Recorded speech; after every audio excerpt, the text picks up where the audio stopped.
Welcome along, everybody. This is a Predator-Free New Zealand Trust webinar. It's one of many that we've actually introduced during the COVID lockdown time where we were all stuck at home, and we thought this was a great way to be able to still talk about the subjects in the predator-free space, talk to some experts, people who know what they do, and we can glean some of their interesting information. And such a person this time, a brilliant, I think, kick back into these webinars with the wonderful Darren Peters. Hi, Darren, how are you going? Good, thanks, Nick. Thanks very much. It's nice to have you here. For those who don't know you, but I think a lot of people in this space, particularly if they've been doing it for some time, will know either of you or will have met you, because 30 years in doc only. Just that was the job you had only yesterday or the day before? Pretty much, yeah. 30 years, that's right. Started when I was 18. Goodness. Yeah, and, there's heaps of people like that in there though, crazy people, yeah. And can I ask just what it feels like? What have you moved on to now? What's your new role after 30 years of doc? Yeah, no worries. No. I've feels really good. I've moved onwards to good nature. So I'm sort of like a global and national advisor and supporter for conservation projects offshore and onshore for good nature. Big changes from 30 years ago to now? Oh, unimaginable. Like things that are happening now, I couldn't. And that's really exciting. So I couldn't have imagined the things we're doing now in New Zealand when I was a young person in conservation. And the cool thing is that I know that'll be happening now. So, the young people coming now won't imagine what they'll be doing in 30 years, but it'll be totally amazing, because that's what my experience is. The things we're doing now are amazing. Compared to and like tieke breeding on the mainland is my classic example in Wellington. I truly thought they were only on offshore islands, and we'd be lucky to ever see one only if you went to an offshore island. Now they're breeding in Pole Hill up, Arrow Valley, which is madness. Totally couldn't have imagined it. Oh, fantastic. And we're all yours. Thanks for being here, Darren. It's great to have you here. Oh, truly is a pleasure. Thank you all. Thank you, Nick, and thank you all for coming for a listen up. So kia ora tātou, everybody. I'm Darren Peters. I'm born and bred under the mountain in Taranaki, and moved around New Zealand over the years in my role in conservation. Started out wanting to save all the birds, so working in endangered species, and in the early 90s I realised that the birds weren't the problem, really. We just needed to remove the cause of the problem to the birds, and then the birds would sort themselves out. And birds being an indicator, and that's that thing that I spoke of before a moment ago about tieke. Really, that's an indicator of the community involvement and the crazy exponential growth of community and people interested in conservation just because they want to be doing it in there. That I couldn't have imagined either. But today I'm going to try and see my experience of the evolution of possum control in New Zealand, possum ground control in New Zealand since the 1990s up until about now, and hopefully in the near future. So here we go. We sort of knew possums were bad things in the forest, and because they were there in high densities, and the fur industry through the 70s and 80s sort of indicated the numbers that were in the bush. But conservation-wise, and we did control of some kinds through those years prior to the 1990s, but we sort of measured it, but we didn't really know what we were measuring. But until we developed a way of measuring possum densities with some sort of rigor, we were stuck really knowing that those trees are all dying. And the slide in front of you shows you sort of kind of damage, all those dead spars, and especially where I started my work. And I'm going to give you my examples from possum control in Mount Moiho in Northern Coromandel, and then all the way a little bit through Kokako restoration and what that taught us about possum control, and then mainland islands we refined and grew best practice up until sort of multiple new tools have come on the market, like kill traps and how we roll with those things. But yeah, we knew possums were bad for the bush, but until we could measure both the vegetation and the damage and what levels we were affecting in possums with our control methods, we didn't really know what we were doing. So next slide, Nick.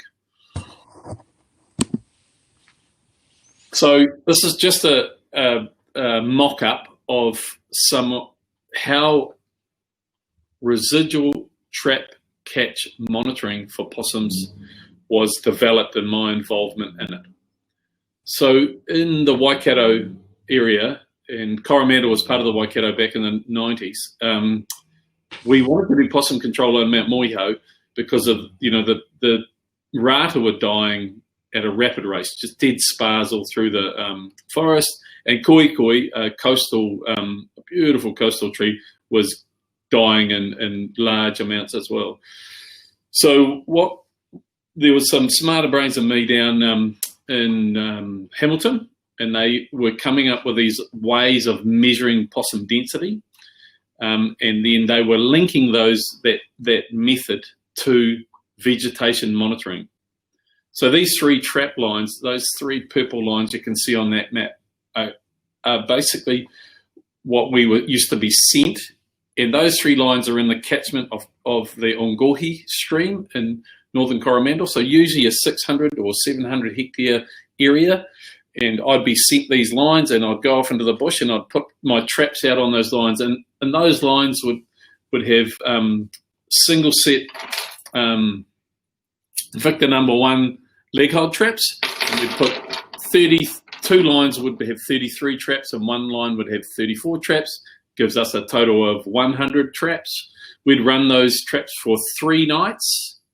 We'd kill the possums on those lines, reset the traps, and that would give us what we in our vernacular or in the conservation world we call a residual trap catch. And sometimes pre-control, those levels would be up around 50%. So every night, you can imagine every trap lines, or throughout that, you'd have 50% of those traps would be full of possums. And then it gave us something to measure, so we could say to a possum contractor, can you go in there and control the possums, and then we'll come and measure you and see what sort of difference you've made in that forest. Our vegetation monitoring linked the recovery of forests to these magical figures that have sort of slipped into vernacular and common parlance now. So we were looking at densities of 5% and low. So whatever you did in that place to control the possums, we wanted to measure, put our trap lines out and go, we caught 5% or below that to achieve success. So next slide, Nick. Now, in the 90s, possum control for conservation was pretty mysterious, because the people that did possum work were really trappers, and conservationists might have caught a few possums over time, but we really didn't have some systematic approach. So in the early days, we started with these things called performance-based contracts. So that previous slide showed your catchment with the monitoring lines in it. We would put a line around that catchment, put that out for tender. The possum contractors would tender to us, and then they'd go off and do whatever they wanted in regards to the control of those possums, and then they'd say to us, reckon I've done the job. So then we'd go in there and we'd put our 3 lines in, our 3 random lines, and we'd measure the possum densities, and typically, up my way anyway, we'd go, you've failed. Because we didn't really know the effort, because most of the possum operators in those days were possum hunters, fur hunters, and fur hunting is a different beast than conservation possum control, because typically you would have a cut-off period where you'd go into a catchment if you were fur hunting, catch enough possums, work out, I'm putting too much effort in, move on. And that was the key thing. When a possum trapper moved on, it wasn't low enough to help the forest.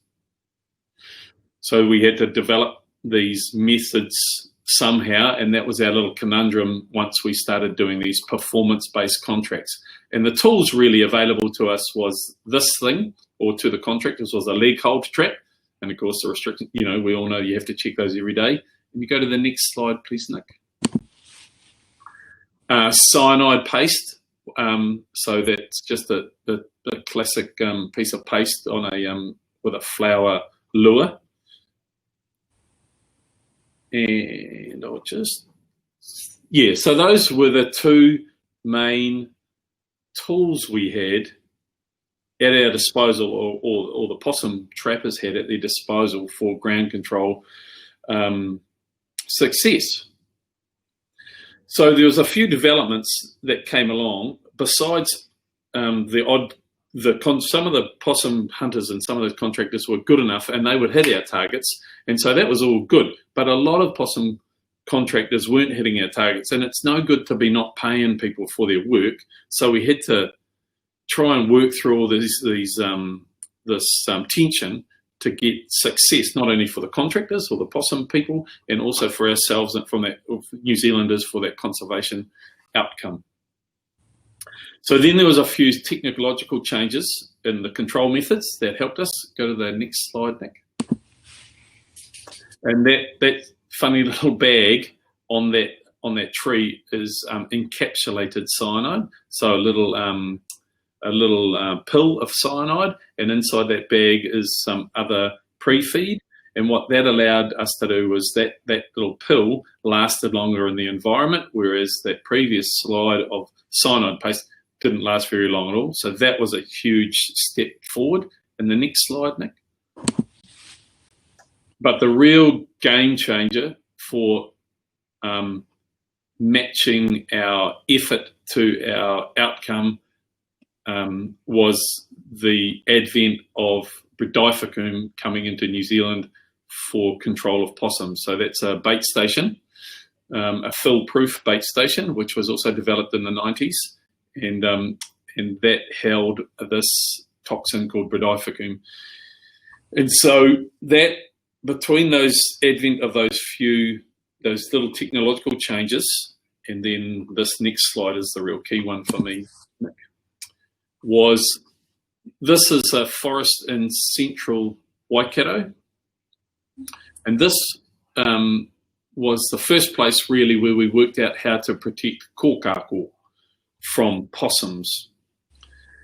But what it helped us with was understanding about possum home range and how to control possums constantly without having that mysterious thing that possum hunters have, which is all that skill and all that knowledge that they've built up, because we just didn't have great possum trappers everywhere. So we had to solve that issue by putting out some sort of system that any of us could operate.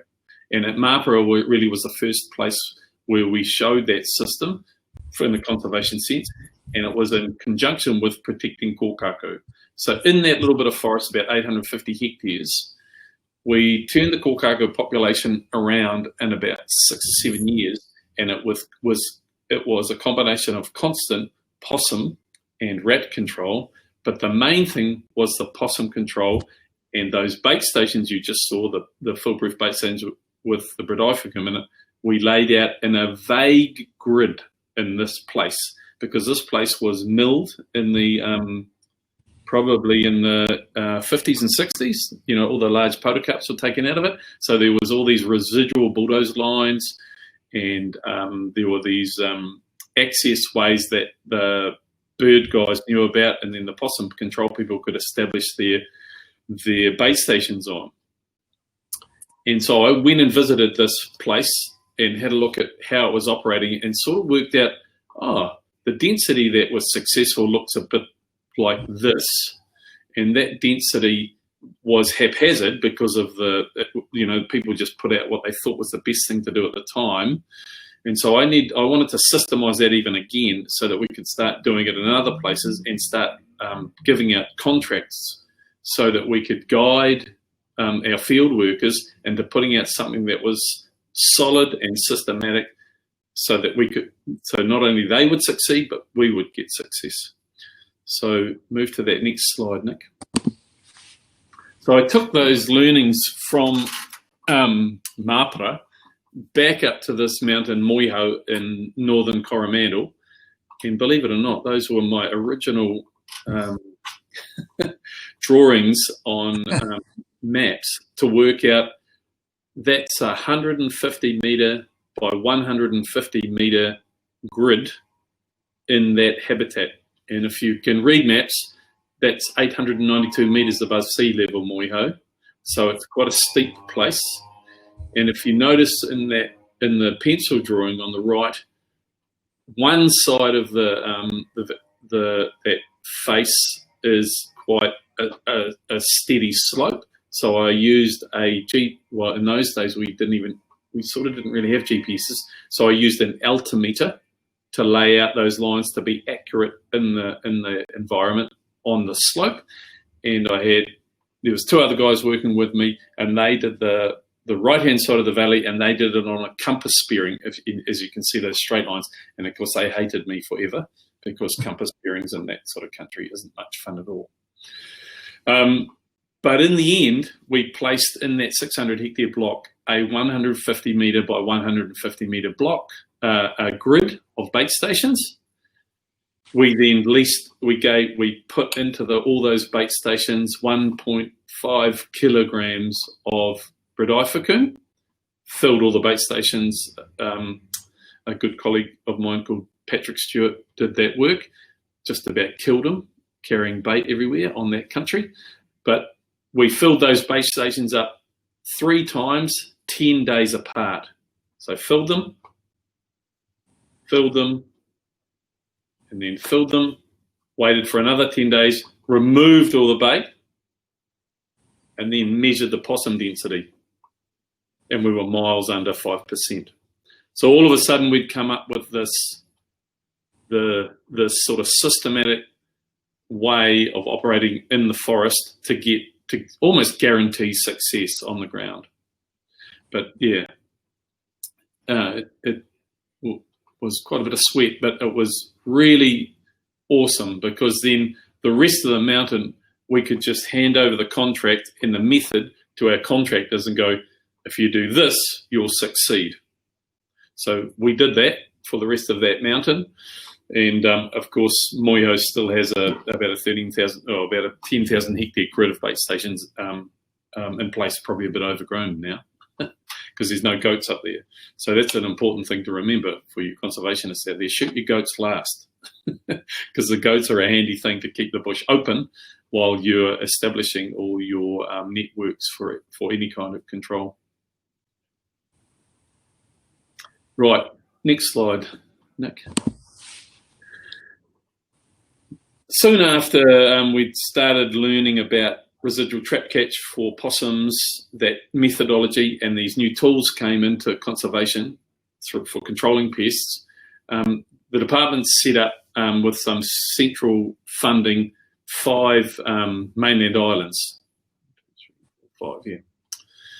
And then these mainland islands were focused on refining and proving pest control for guaranteed outcomes. And so each one of those places would control possums, rats and stoats, and each one of them would measure the outcome both through result measuring, so measuring the density of the possums, and measuring the thing they were trying to protect, so be it a kōkako or a kiwi or a robin. And so we did that at those 3 sites with multiple tools.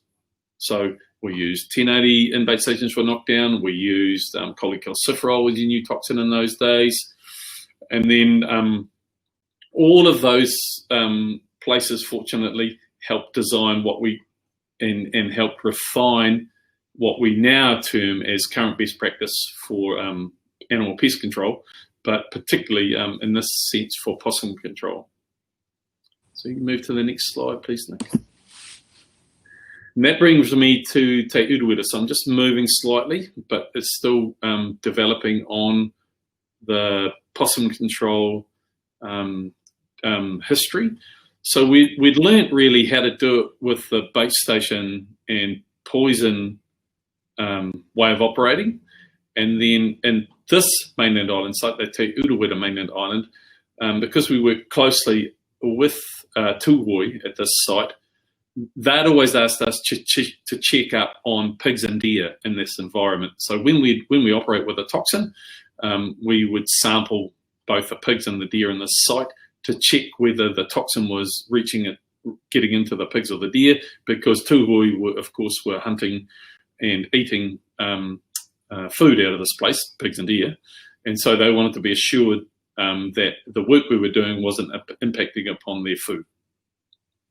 And each time we did use a anticoagulant in this place, we would find the residues of it in both the pigs and the deer. So what that gave us an opportunity through that relationship with Tūhoi was to develop kill trapping methodologies for possums, because in those days kill traps existed, but really they were just this one. So you'll all may be aware of the Tim's trap, been around for a long time, and the Tim's trap catches possums, there's no doubt about it. But of course it was sort of built for farms or in your backyard. If you had a possum eating your apple tree or your lemon tree, then you put this trap out if you didn't want to use a toxin or a leak hole trap, and it, theoretically it'd catch and kill the possum. So in the Urewera, we decided to experiment with kill trapping methods, because we'd sort of made that bait station, we'd sort of taken that down the track, and we knew how that worked. So we thought, let's switch over to some kill traps, and what should we do? Let's find which one we should use first. So if you go to the next slide, Nick. So we tested in the Urewera mainland island just a really rudimentary comparison test between these three traps to determine which one would be most user-friendly, which caught enough possums, which one didn't catch a lot of possums, and which one that we would then invest in and spend a bit of time and using quite a few more traps, test out whether they would catch and control enough possums to reach those targets, those RTC levels of 5% or thereabout. In our trial at that time, we decided to go with the Sentinel trap, and the Sentinel's the one with the white cover, which is a complicated device. You sort of need a university degree in trap setting to set the thing. But of course, we were still dealing in those days, with paid contractors, and so that trap is the one we settled on because it caught about the same amount of possum. It caught the sort of similar amount of possums as the Tim's trap.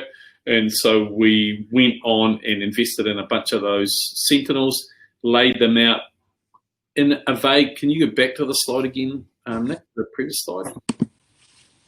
And if you see the red lines in there, the red lines on that map indicate our possum trap lines in what we call Otamatuna core area. So we started in the Otamatuna core area because you'll see all the blue lines in there. That's rat control, focused on the ridge tops, and that was where the remnant kōkako population was when we began our work. But those red lines was where we established our kill traps. And you can see they're not quite that tight grid we had with the bait stations, but it's still a grid, if you like, a larger or a wider network. And we were working off, for that grid, the home ranges of possums, and we weren't as concerned about time. So we knew if we went to the possum, like with the 150 by 150 grid, you can imagine we're in all their territories, we would control the possums quickly. But you would also see by that network that it was intense, costly, and costly on our people as well, because when you're doing those same lines over and over in that intense place, it will almost call them contract killers sometimes. So if we widen that out and weren't concerned about time, let's test how long it would take to knock down these possums using these wider networks, because we were working on possum, the sort of logic of possum home range and possum behaviour, where if you take out possums, then everybody shifts in their environment to take up the more preferred habitat. Then you take out those possums, and then everybody shifts, and then you take out those possums. So we gave ourselves 6 months, sometimes longer, to achieve our targets, but we would measure those stages to see whether we were achieving those things. So we'd measure at 6 months and go, it's up around 16%, 12%. Let's just give it a bit longer. And then we'd keep going until we got them down. But that picture and that network, what was proved to be successful, and we hit our targets, and then we also learned that we could, once we got the possums down with the kill traps on that sort of scale or that sort of density, then we could decrease our check rates to maintain those possums at those low numbers to achieve what we were after, which was forest recovery, and of course keep them out of kōkako nests. If you go on, Nick. Was that one? And the next slide. So eventually we grew that project area. So this is a larger scale. We grew that Sentinel kill trap network out to 30,000 hectares. And we just ran a cycle of, we cycled our contractors through that space so that we maintained about 5 to 10% RTC. So we knew we didn't have to always hit those 5s to grow the forest and the birds, but certainly was a target that we were heading towards. And so, and if we didn't get them close to those 5s, then we'd recycle our contractors into that space to either hit those targets or guide us as to whether we needed to do more work or not do more work. Next slide, and this is the last one, Nick. And so that really led to developing for New Zealand and all of us to start using these best practices as a start point for either conservation outcomes or community outcomes in regards to possum control. So I don't know if I've covered it all there, Nick, but that's basically the evolution of possum ground control. It's great. It's fantastic. I'm going to swap this over actually and bring you into the big screen so we can get a closer look at you. There we go, which is great. Thanks for that. You've done well. Have a cup of water. If you've got water around you, just have and we've had a couple of questions come in, but just a couple of general ones to start with. So how are possum numbers going then nationwide after these since the 90s? I mean, what are we looking at nationwide now? Oh, way down. What? Oh, hell, I don't know. I don't keep an eye on the national numbers, but we're working, because department's only a partial. The Department of Conservation is just a player in conservation there. With the Animal Health Board's work, or OSPRI, farmer self-help programs, and just community conservation work. It's hard to find. Like I'd get phone calls in the department saying, "Oh, where can I go and trap some possums?" And you go, "Well, I don't really know." It's because the front country is all hammered. There's a few places that you can go still in what you would call front country, but with the advent of large-scale sort of conservation work, no, we've hammered possums, and we've got them sort of on the run. People say, "Oh, we're doing better," and I say, "Absolutely, we're doing better, because where we work, so where you have a project or a conservation program, we're doing better." Yeah. The first question that came in halfway through that, other than Jimmy saying the vomit line was brilliant with a big smiley face, what's the best way to trap stoats? I know it's so we do get these questions that are similar to trapping possums, but No, that's the same sort of thing. We could have a similar conversation, almost word for word, but just substitute Stoats in, really. So, but the networks are wider. So the best way to trap Stoats is to get yourself a network on your landscape, or even if you're in your backyard, or just put a trap in your backyard, or a couple of traps in your backyard will be enough. But if the best way to control Stoats is to get a project or a number of projects out there that grow up to sort of 1,000 hectare plus, and you want, when you put your traps in the landscape on simple places to get to, walking along trails or on ridge tops or on roads or four-wheel bike tracks or mountain bike tracks, you want 100-metre spacings, and you want those trap lines to be about 1 kilometre apart. So you want to be looking at, when you put a line around your project on map, and you count how many traps you've got inside your project area, you want about 1 trap every 10 hectares. So lower than that's good, a little bit higher than that's okay. But, if you use that vague figure, you'll control Stoats to protect the thing you're keen to protect.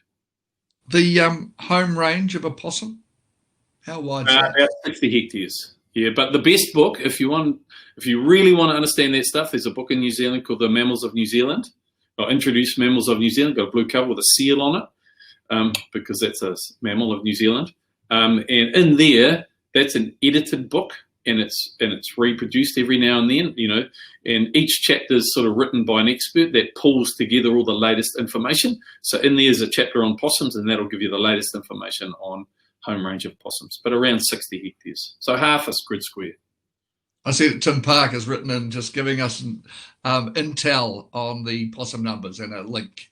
So that's in our chat page. So that's helpful. Thank you, Tim, which is good. There's a question here too. How many contractors are working on some of the areas, and are there enough contractors now? Is there enough contractors? The point, I think, is that we have enough for the work we do, always, but if we do more work, we need more contractors. And usually what happens is a contractor will have half a dozen, or a main contractor might have 3 or 4 or 5 staff working for them. They then turn into the new contractors that start the next 4 or 5. So it's sort of a growing space, really. And with Jobs for Nature coming up, and large programs run by the Department of Conservation and the community stuff, it just keeps growing, really. So yeah, I think to answer the question would be yes, there's enough contractors, but it's a growing picture. Zoe asked, how do you look at user friendliness of those 3 traps that you used? Good question. That's a really good question, Zoe. So that's exactly what we did as part of because we thought, when we did our numbers on our possums, they all sort of caught similar numbers. One of them caught a bit more than the others, but the basic thing was they all caught possums, and they all caught possums sort of enough. So what we went with was the Sentinel, was because even though it was a complicated trap, it was sort of more like a field worker's device. So you could throw it in your pack, and they were easy to set up. They were at a good price point, in those days. Of course, in the department, you try and, you get so much money, so you have to try and stretch it as far as you go. So there's often there's a tension there. But nowadays, there's a few more traps in possum traps coming into the market that are more user friendly, and those are the ones that sort of community groups go with. Yeah. I had one for you. I was interested. Just tips on trap placement for possum. Yep. Oh, no worries. So with that networks in that Udawita one, we were using 100-metre spacings as our guide. And then when you hit your 100 metres point on your ridge top, so this is in forested areas, constant forested areas, then you would look 20, 30 metres each side of that point and look for a possum tree. And a possum tree would be something with, in those days, because there was high possum numbers and there was lots of sign, you'd see scratch marks on the tree made by the possum, or bite marks, because possums will bite trees to sort of demarcate their territories, and then they put scent on those bite marks. So we would look for that place, that the best one we could, within that sort of 20, 30 metres each side of that 100-metre point to put our possum trap. And then the height off the ground, we were going between waist height and chest height, because the possums, especially when they're in high densities, there's a lot of pressure. When possums are in their high densities, like in that Urewera country, when we were knocking them down, we were getting up to nine possums per hectare. So you're looking at about a 30% RTC rate and about 30 to 40% RTC rate, 9 possums a hectare. That's almost as thick as rats. So rats in their highest densities are around 9 or 10 a hectare. So the pressure on the environment's massive. So you could almost put anything out there and you'd catch a possum. But what happens with the opossum thing is that site becomes important when the densities are low. Because when there's not so much competition for food, then there's not so much pressure to go to that site. So if you pick a poor site, then that becomes an issue. But if you pick a good site right from the start, even when the possum densities are low, so re-invading possums or a possum that's got lots of food in its environment, it would be more interested in going to that site that's of more interest. Here's one from Bob. He just asked, how feasible would it be to completely eradicate possums on an island like Stewart Island to create a wildlife sanctuary? Oh no, that's feasible. That's on the. So inside the department, that we have a thing called the Predator-Free 2050 program, and possum eradication's on the radar. And it's on the list of things to be done. So now we can do New Zealand. We've eradicated the two islands that we've learnt the most from eradicating possums from were Kapiti Island, done in the 80s, and Whenuaho or Codfish Island, done in the early 80s as well. And the cool thing about them, they were done with different methods. And so we learned a fair bit about eradicating possums using traps. So both those islands had different densities and different methods, but we succeeded in eradicating possums on the ground on both those sites. So yeah, it's just a matter of time and will, really, to be honest. We'll get them off Stewart Island. Yeah. Philip asks, are automatic resetting traps the ultimate answer? Oh yeah. So yes, yeah. Anything that reduces labour, ultimate answer, because then we do more. So you can see by those networks I just showed you, we had to knock down the possums in that first core area, about 10,000 hectares in Tamatuna. You're looking with a single action trap, you're looking at around 12 checks in that first 6 months. So you're doing them every 4 weeks. And the point of that is that you're opening the interesting trap and resetting it so that a possum can get in there again. Because he might not want to move along the ridge or back along the ridge to go to the other side.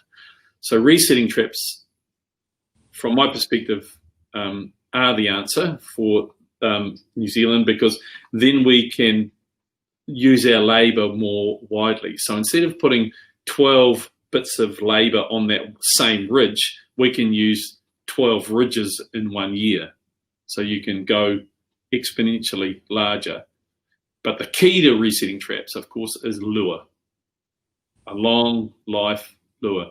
A colleague of mine, a character called Paul Jansen, Scratcher, if we could shift the possum 5 kilometres, so just imagine, if we can shift the possum from its place of living 5 kilometres, and we know they shift 5 kilometres from research done by Landcare, when possums will move to willows when they're budding or to pine trees when they're in pollen, we know they shift that distance because it's a preferred food.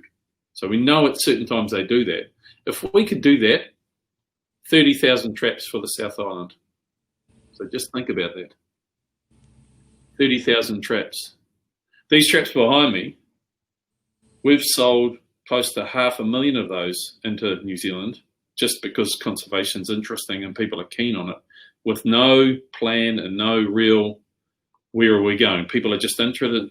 So that's 500,000. But if we could shift the possum, so I'll just go over that again. If we could shift the possum 5K with some magic lure to kill it, bring it to a kill station, 30,000 traps, the whole of the South Island's done. Goodness. Yeah, interesting, eh? So yeah, our brains, a few of us think about this stuff even when we're sleeping. So yeah, that's what drives us. Yeah, we want to get them off New Zealand, and it's totally doable and totally possible. We just got to get these tools sorted out and we're away.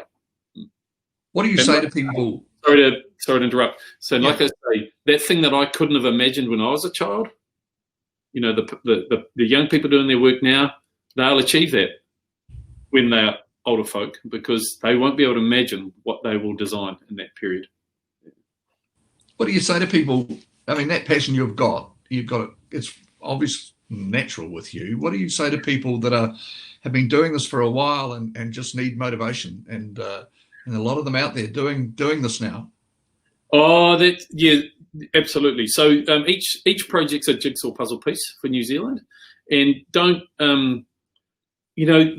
the true value of a project is the asset on the ground. So the people are a huge asset, of course, running the program, but just having a network that we know of and that's at site is an asset that we can roll our tools through. So every single, like I put a trap line out in the Northern Ruahines about 2 months ago on a deer colours marked line from the 50s.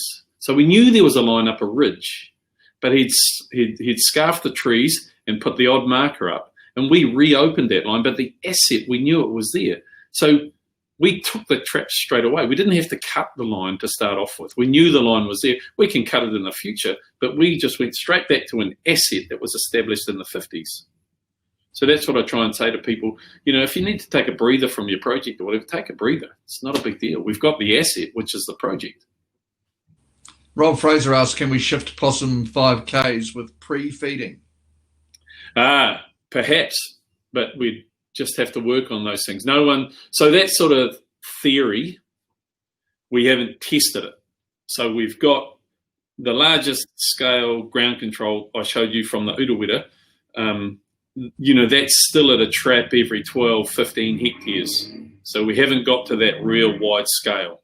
So we would some group or some research institute would need to test that 5K sort of program, and really we would only go to that sort of a network when we knew we had a bait that would drag it. Pre-feeding is a huge thing though, absolutely. I know I can shift possums at least a kilometre with pre-feed. Edward Duff has asked, how do you catch a possum who's trap shy because it's escaped from a Tim's? I would look at the research by not so much with kill traps, but the leg hold traps by Bruce Warburton. So he did some research many years ago on leg hold traps and trap shot possums, and not really an issue. We're not sure about possum, pull-outs and kill traps. So maybe you need to pull the 22 out of the cupboard. That's right. The next thing in line. Well, that's the thing. We know they may have a bad experience. I'd just say persevere, change the lures, and if you're still struggling, then change your method. But just persevere, because the thing, like I alluded to with that larger scale kill trapping, the time thing is in our favour. It's not in our favour if you've got a tree there, your lemon tree they're eating. So then you need a fast-acting tool. And the best tool, of course, is the 22 in a person. But, of course, that's not often the case around urban areas. And then if your next sort of most easy thing to use in an urban area would be a cage trap. But then, of course, you've got a live possum you have to deal with. So that's another issue.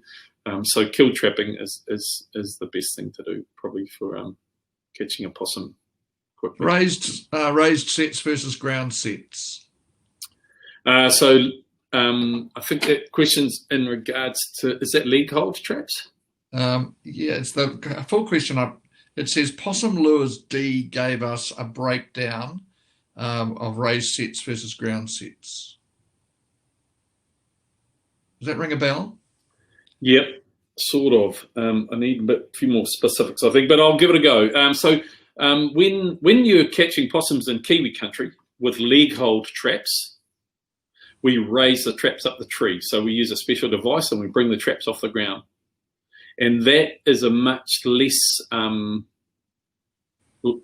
still catch possums, but it's at a lower rate.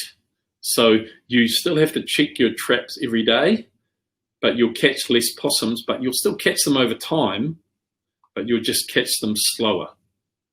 And then lure-wise, there's a bunch of lures on the market, and you can use, really, most of the lures are replicates of icing sugar, some sort of smell cinnamon, cloves, and some sort of vegetable oil that make it paste. Those are the best lures. Basic old peanut butter does the job as well. Stu's just asked that. He's asked what is the best bait for the Trapinator possum trap. Do you recommend Possum Go? Yeah, I don't think there's a best one. I think any paste-based bait that you can get into the Trapinator's bite block is a good bait. Yep. Somebody asked about blaze. The question was, do you recommend using blaze? I'm not sure what that is. Blaze. We used to blaze the tree with flour, so throw flour down the tree, and sometimes we'd call that a blaze.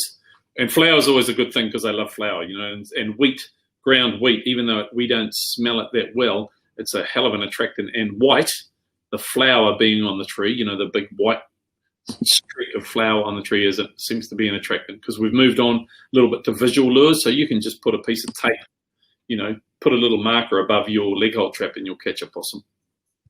What have you, what's been a eureka moment for you when you've, about trapping, like, because a lot of people trap different, they're going for different species. But is there one particular thing you've gone, I'm going to start doing that more than I used to? Is there any those kind of things you've got along the way? Yeah, I suppose those moments when we started learning that time is our friend. And so if you put a trap network in the environment, place the traps on the ridge tops or in a network that's suitable, like I gave those couple of figures earlier on, and then have a check regime that's suitable and over time to that network, that was a big eureka moment, but sort of forgotten it. A while back. But that's still an important thing, you know.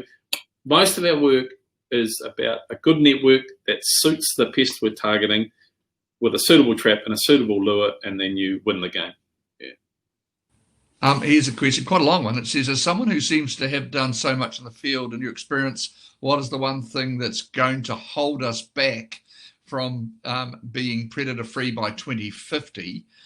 What are your thoughts on how we overcome that? Well, I suppose what they're saying is there something that is still standing a little in our way that we've got to navigate over? Whew. It's a big question, isn't it? Yeah. Onions, eh? Yeah, onions. You can have a go. I mean, is it the enthusiasm of the people? Are you finding that's certainly not a problem, is it? We're getting more people all the time. No, that just grows exponentially. I think the thing that'll slow us down, I reckon we'll achieve it, whether it's in 2050 or not. I think we'll still achieve it because we're sort of Kiwis on a mission. But and we all do it for a different reason. That mission is we could probably speed up hitting those targets with a couple of key things. And my key things that I work with and always have worked with is working with things that are future-proofed. So trying to pick something that you're going to design or improve on that will be applicable in the future. Because every time you work on something that, you know, every bit of effort you're putting into something now that may not be with you in the future is a sort of wasted effort. It's a difficult one to answer, I know, but I try and do that up with myself. So, you know, I've got a couple of key things that I work on when I work on projects, and I work on when I'm designing or helping designers design things. And I think those things for me personally are the things that are future-proofed. So meaning there's no chance that society will change its mind or society will move those tools away from us. So that's the key message without getting into specifics. But that would be my thing, is to question yourself when you're designing or going towards that goal and go, will this be still relevant in 30 years' time and usable in New Zealand and by everybody? And I suppose the final question really for you is, what is next for you? Where's your head going to now? What are you thinking about? Just providing more tools for New Zealanders to get this job done. Yeah.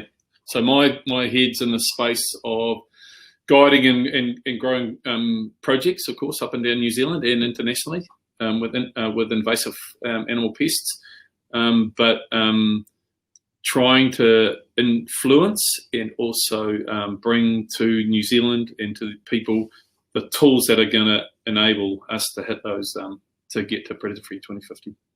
And what do you say to the people that are now starting out in a space that you've been going for over 30 years? What do you say to them as a parting, as a parting comment to make them get up tomorrow and carry on?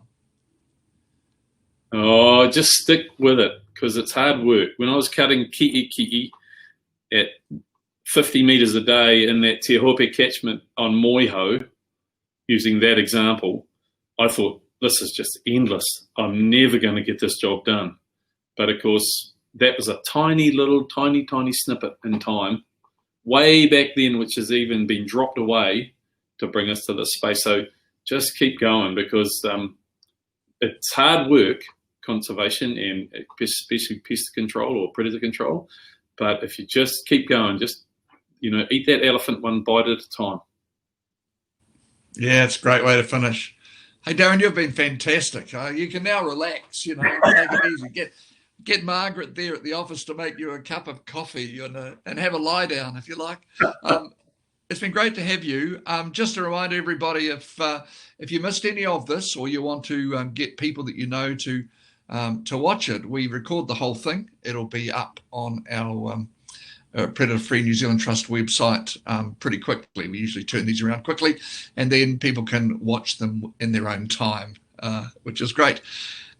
Good luck with the future for you, Darren. Good luck with voting. I hope you voted, and good luck with all the new stuff in your life. And keep up that great enthusiasm, mate. Oh, thanks very much, Nick, and thanks to everybody for coming in. Cheers, bro. Cheers.